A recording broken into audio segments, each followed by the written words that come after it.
Many with a hernia wonder how they can decompress their back.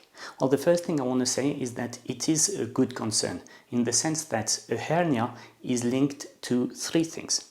One is linked to round backs. Two, it's linked to compression because round back plus compression will make the disc pop out.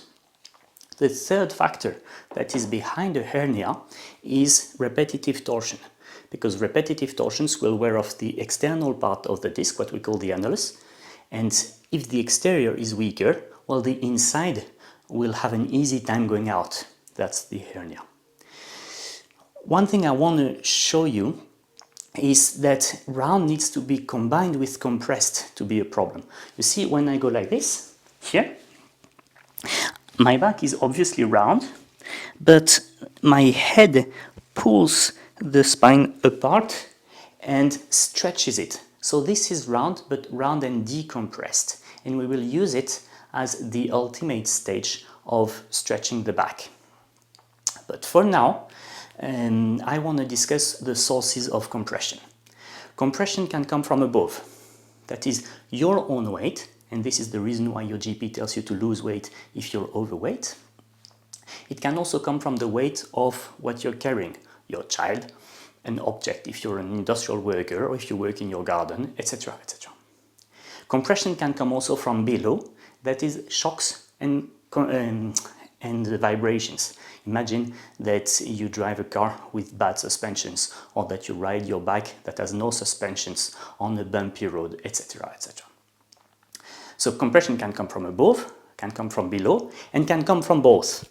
What I mean with that is that the muscles that attach the vertebrae along your spine, they run from one vertebra, two vertebrae, three vertebrae. And for each vertebra, you have muscles that go three segments like this.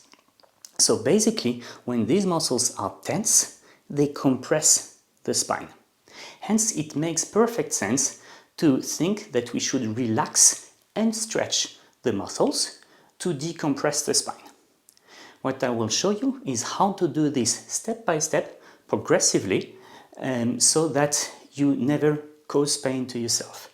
It's important to stay always in your comfort zone, because if you create pain, your muscles will contract and thereby compress the spine, so you lose everything that you were trying to achieve.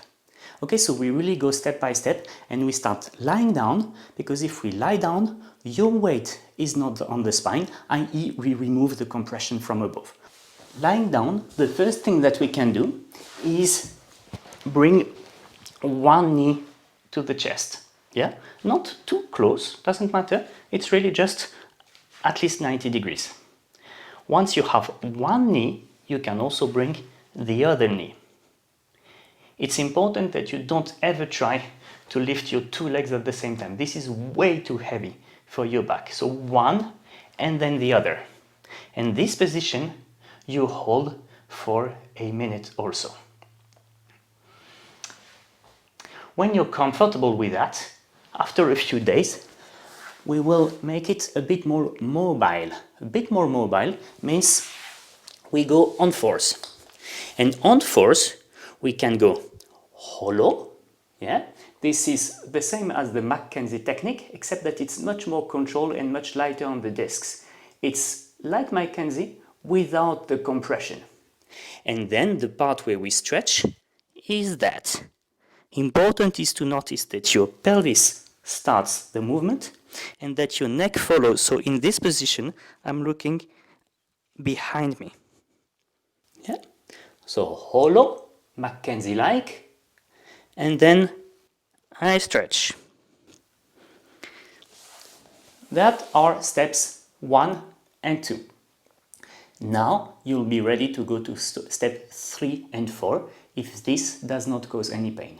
Step 3 requires a chair.